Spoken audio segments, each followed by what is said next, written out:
All right, time to drink some more beer. What are you drinking? Beer or G&Ts? I've had 2 Blue Moon Belgian whites and 2 rather large gin and tonics Count GT. while dunking on noobs in Apex. Wish I could be there. All right, well, we are here today to discuss the history of Ascendant, to document it in video/audio format. I'm drinking Sapporo, and I don't drink very often, and I'm small, so it's gonna go well. All right, so we'll start at the beginnings. So Ascendant was originally founded as the Destiny 2 clan by Canis Majoris in December 2017 under the name Reign of Iron, after splitting off from the original anti-scrub movement division. Canis brought a few of his friends with him and started messaging randoms he met in quick play. He thought we're good, myself being one of them. My IRL friend Tyson and I matched a 4-stack of Reign of Iron dudes, including Canis, and I kinda ran him, TBH. Despite Tyson telling me not to join after they bagged him, I joined, partly because they bagged him, and then Curse of Osiris happened, and overnight, the Reign of Iron active roster became 2, just Canis and me. So Canis and I duo-queued SBMM double primary crucible for fucking months, until one day, we matched 2 separate people who appeared to be pretty good, but didn't have a clan. We reached out, and then we had Count, aka Counter Ion, and Indomitaire, who, I don't know, he kind of ghosted us one day, so he's not really part of the story anymore. We quickly became a tight-knit group, and also an efficient 4-man cyber terrorism squad in the Crucible, 4-stacking every day back when pubs were 4s, and destroying just about everybody. And honestly, we basked in notoriety. We loved it. And I would like to take this moment to bring up a story that Kuro doesn't seem to remember. But for probably the first 2 or 3 weeks, I was a member of Reign of Iron. Kuro couldn't see me online, couldn't join my games, I couldn't send him invites. At least 2 or 3 weeks, dude. At least. He had blocked me on Battle.net, and so begins the story of why, for some reason, I am the first person when stacking in quick play to get bagged first every time. Yeah, I'm pretty sure, because we invited you to the clan after we had matched you in quick play, and so we played against each other, and you must have been super annoying to play against, apparently, because I must have been I do pissed, kind of play dude. like a bitch, so I don't know, man. Maybe that's why you get bagged? maybe. Probably. Nevertheless, once we teamed up, things started to take off, and it led to the next stage of the story, which I call the growing pains. So this 4-stack made recruiting a lot easier, because people wanted to play with us more than against us, so they joined the clan, and we took everyone for a while. No membership applications, no age restrictions. It was the Wild West, man. And predictably, it started to get messy. Those of us who started out still wanted to be feared as a sweaty PvP clan, but we also had a lot of casuals and younger players at this point, and we didn't want to come across as elitists. But we definitely failed there. We ended up coughing out and just making a new sister clan for the sweaty members of Reign of Iron, which we called Exalted, with a fucking try-hard looking ass Latin character for the E and everything, you know? I probably didn't belong in Exalted to begin with. This was back before I had spent like 600 hours playing PvP. Nah, dude, you were slaying. Plus, you were PvE dad at the time, and I was PvE dad. Exalted before also. PvE That's true. pissed me off. and Exalted had like an elite raider division. Remember? True. Jiangxi, remember that dude? I'd miss Jiangxi. She was actually hella chill. With his fat rips on his bong every 2 seconds, then his mic that he never muted. It was a vape. But, for a short time, Exalted was actually the kind of clan that you really didn't want to match in Crucible. But it absolutely felt like an elitist move to the rest of the Reign of Iron members. What was our win streak that season where we were Exalted? Not 69, I'll tell you that. It was close though, because you got fucked close. by getting disconnected. Yeah, no, it was like 52 or something. But eventually we ran up on giving. Eventually we gave up and ran. Oh my god. More beer! I'm gonna drink more!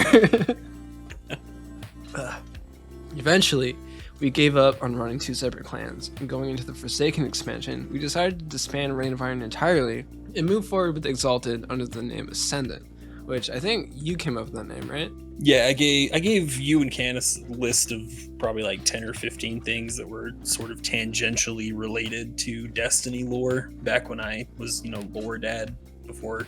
I mean, it was pretty sick that like we assumed that name like right before Forsaken, and then like going into it, like the name Ascendant was like all over the Forsaken expansion. Like becoming Ascendant for Dreaming City and shit. And like we already had the name and the symbol and everything, and that's why you see so many clans in Destiny 2 with kind of copping our shit, Please bag anyone you see using our symbol, by the way. Curtsy bags, heavy bags, aggressive bags. All the bags. It's all fair game. We took some community veterans from Rain of Iron with us though. Shout out Wiz. So, but largely wanted to start over with our vision for a sweaty Destiny 2 clan. That leads us to the Ascension. Our vision was fundamentally flawed.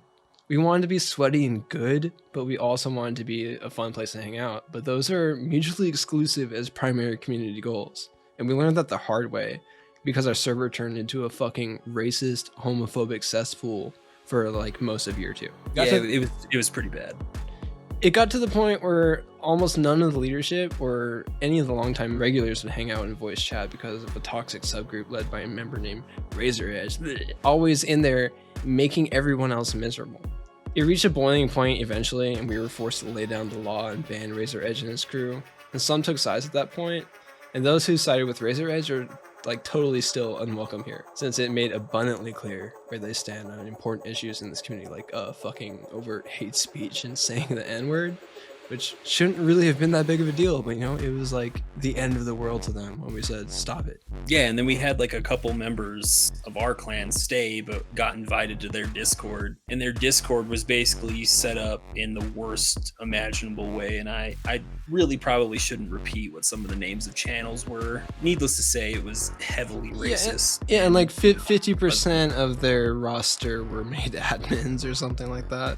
They're children, and they reacted like children to this. Like this decision was met with retaliation. After declaring himself the only god of the clan to Canis, Razor Edge and his friends fucking DDoSed us and harassed us online for weeks. Ironically, despite my initial inclination to go full hacker man on their asses, what put an end to it was a screenshot of an angry message that I had sent on our server, viciously ridiculing and personally attacking everything about Razor Edge, or his personal life, his career, and every insecurity I could perceive through what he had been so kind to share with us while calling us all slurs. The gloves came off, dude, like not gonna lie, and I heard he went offline for days after reading that. He lost all interest in feuding with us and called off his goons. And in retrospect, I regret what I said, not because I feel bad for the dude, just the opposite, fucking piece of human garbage. But I do feel like I failed my own standards of behavior there. I was also part of that. I said some things I probably shouldn't have, and now, having grown, since Forsaken, would not probably repeat today. But in the end, we regained control of the community, clarified our recruiting strategy and messaging, and immediately after this went down, we began to rebuild the community into what it is today, to focus on the people first and their skill level second. And I need more beer. BRB. All right, I have more beer. Yeah. What are you drinking now? Same thing? Same thing. More Blue Moon. Yeah. The upper middle class of trash level beer. I thought that was Miller High Life. No. No, yeah, that's still pretty low class. All right, well, I needed a drink because the next part that we're about to talk about is not as fun. It's still raw. Yeah. It's new. Yeah. I call this part the drifting. And this brings us to the end of Destiny 2 Year 2 as well. At this point, a lot of Ascendant members know the rest of the story. Canis dropped Destiny 2 and went off to play WoW Classic at some point, leaving almost all the management responsibilities to the both of us. Which was fine, since I had pretty much assumed most of it anyway through the website and whatnot. But Canis was gone for a long time. He was largely inactive in Destiny from Season of Opulence up until Beyond Light, so like well over a year, like almost a year and a half. During that time, he didn't make much effort to engage in Discord, even in general chat. He found a new WoW guild and forcibly merged them into our server, creating a mess that no one asked for, before, of course, having a falling out and removing them. With the community growing without him, it didn't take long until he was a stranger to the majority of the member base. When he finally came back to Destiny, he was noticeably disconnected and out of touch with everyone, even you and me. Yeah, I feel like he changed. He was a different guy. I don't know what happened with his year and a half of playing WoW, but yeah, I don't know. Maybe was it different guy. WoW? Maybe it was the real world shit going on in his Maybe it was a personal life. pandemic, I don't know. We weren't talking that much during all that either, like outside of the Discord. So I don't know. Yeah, like in more recent times, like he started going on rants like about shit like the legitimacy of COVID-19 in fucking general chat. He proposed radical updates to the role system and what felt like attempts to gamify the community in really weird ways that would obviously end poorly, and then got defensive when no one was on board. Yeah, I don't think anybody in the clan wants to come to the clan like it's a job. Yeah, I know. That's more of a volunteer thing, dude. Like, just let somebody do that if they want to, but like, don't make it a role where they have to. He began to get into arguments over random things with what felt like the whole community at once, more and more often. It felt bad because he was my friend, and I wanted to have his back, but I didn't agree with him on anything anymore. And he hadn't spoken to me since I called him out for calling COVID essentially a hoax in not so many words. When I had it. Yeah, I know. I think I might be one of the only people in the clan that has had it. Weirdly enough. Would not recommend, by the way. Really? Stay safe. No, shit, I was thinking about going to a party. JK. Stay inside, wash your hands. That leads us to the shattering, man. Thank you, Cat. Sorry, I guess. Literally New Year's Day 2021. The community is rocked to its core through an innocuous discussion that went 0 to 100 in the blink of an eye.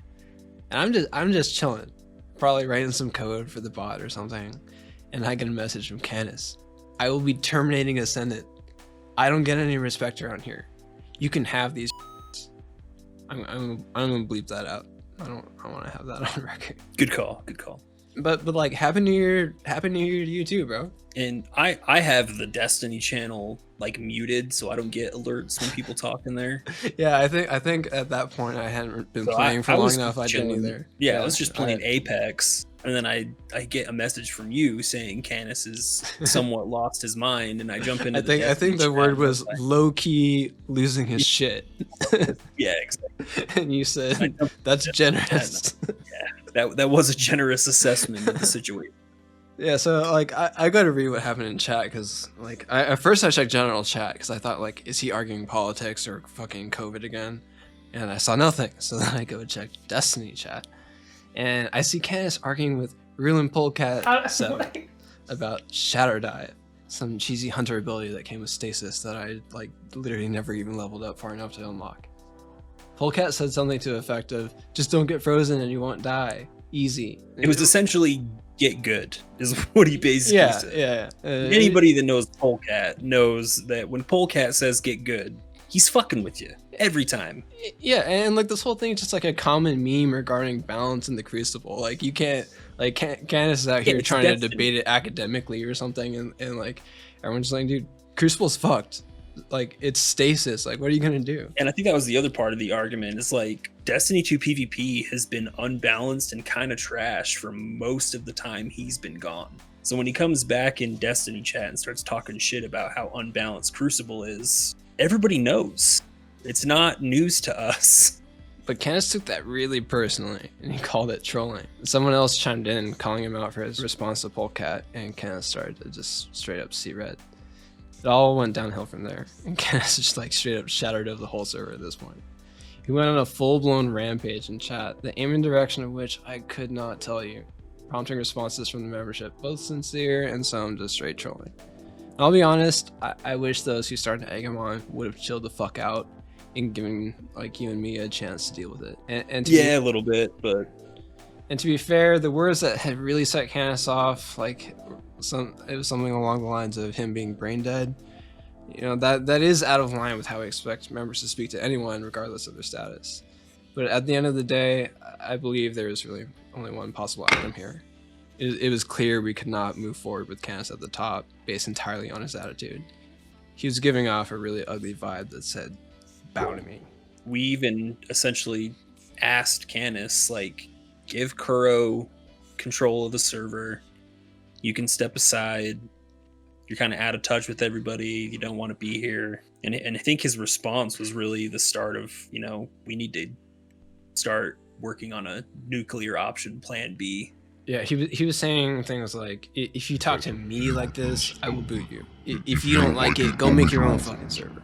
And who even are you? Like he was saying things like that, and it reeked of self-importance, condescension, and patronization. Like this is not the dude who recruited and welcomed me into Reign of Iron in 2017. This is not the dude that you and I spent hundreds and hundreds of hours gaming and laughing with. I felt like I don't even know this guy anymore. And the most baffling thing to me was when Kattch and I were discussing that, like discussing transferring ownership to me during this whole fucking thing. And I told him, if we keep this up, this is the end of the community. And what he said was, what community? The 5 to 10 people who live on this server? Why would I give this up because 5 to 10 people we found on Reddit left? I couldn't believe how largely he miscalculated the chain reaction set off by his words and actions. 5 to 10 people? Really? And not only that, but even if it was only 5 to 10 people we found on Reddit, that was like 3 years ago. Yeah. And the 5 to 10 people we found aren't randoms from the internet. Yeah, anymore. those are my fucking friends, dude. Like, they've been playing with games with me while you've been gone, Candace, like, for well over a year. Like, these people are the community. And he was ready to just, like, start over. So, you know, you and I got together and yeah, we decided to employ the nuclear option, which was dipping out ourselves and just rebuilding somewhere else. But it seemed like a lot of community veterans had the same idea during this mass exodus. So I was able to communicate with them and got everyone into one place. And within 24 hours, we had recovered all the active members, and the original Ascendant Destiny 2 clan roster only had one remaining member, which was Kattch. And he changed the clan name, which allowed us to reclaim it, and the title of his Discord server as well. So he cut all ties with Ascendant as an organization, as a brand. This is all really sad to me, you know, like you and him were my first ever PC gaming friends. I bought a PC just to play Destiny 2, and like all my friends were on console and they stopped playing, so I was coming in like pretty much totally alone. And I'll never forget like teaming up with, you know, a tight-knit clan with only a few people and was like pub stomping with you guys. And I feel really bad that Kattch was left all alone and like the whole community turned on him, like when he thought he had, you know, more influence when he did. Like, it's so humiliating. And I never wanted that to happen. I always wanted the three of us, you know, the fucking launch day squad, to keep gaming and running Ascendant together. But because of Ascendant, I have more than 2 gaming friends now. And I just like couldn't stand by Kattch and how he's treating the rest of them. And it's really the same for me. Like, I had bought a PC for No Man's Sky, and you can insert a laugh track here. No, I love that game when it came out, but more to the point, I bought it for No Man's Sky, but it really wasn't until I got that invite from Kattch and yourself to join Reign of Iron that I had ever actually played a PC game with someone else. Because I played Destiny 1 on console with people I grew up with, and none of them had transferred to PC for Destiny 2, so yeah, same. It really was kind of the first people I played Destiny 2 with on PC as well. That pretty much brings us up to now. We had quite the dramatic turn of the new year, but we managed to keep the crew together, bring over the entirety of the active roster to the new community hub. Hopefully this historic account won't need any updating anytime soon. I'd really rather not have any more drama for the foreseeable future. And in Ascendant tradition, when one is drunk, I must tell everybody that's part of this community that I love you guys. Yeah. I really do. You keep me going when I'm at work and I'm talking shit in Discord. For sure, man. This is like, especially during COVID and everything, this is well over 50% of my social life, man. I'm fucking rambling, I'm drunk, dude. More beer! I'll edit that to the end where I admit being drunk. No, for sure, dude. I'm super thankful for all of our friends in the Ascendant community. Yeah, it's a dope crew. Good crew. I just wanted to have this story somewhere since I'm sure it's interesting and entertaining and nostalgic to, you know, most of the people who are going to watch this. I'm 99% sure they're all just going to watch because both of us are drunk. That's fine. They don't get to see drunk count very often. True. I don't get to see drunk count that often. I know.